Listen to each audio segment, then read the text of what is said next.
Ako, ang ginagawa ko,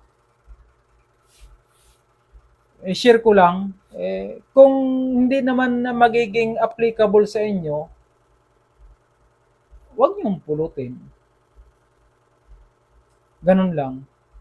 Paki-comment lang yung magamit ng DCA dyan, kung epektibo ba sa inyo, kung effective ba sa inyo yung DCA, saka para matulungan na rin yung mga viewers natin kung paano nyo ginagamit.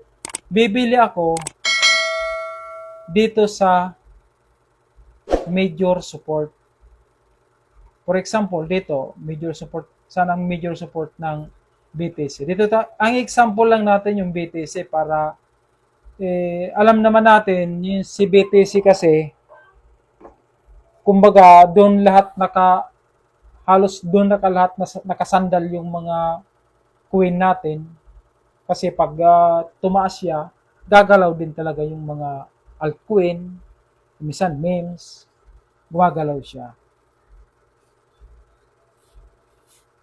Dito, ang major support dito sa area na ito is 60, 70, 60, 50 ang area na ito. Yan ang major.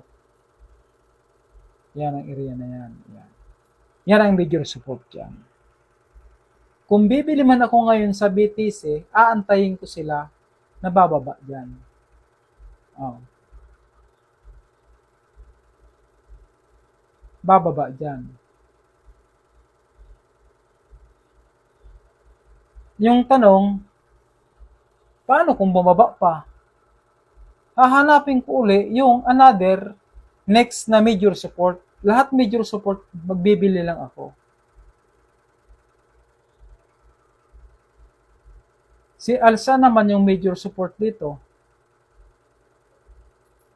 Dito sa 20. 20, 30, 20, pwede na yan dyan. Yan o. Nasa 34, 35, pwede ka na mag-ato dyan.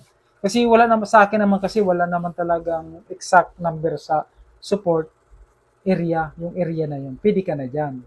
Sa area na yun.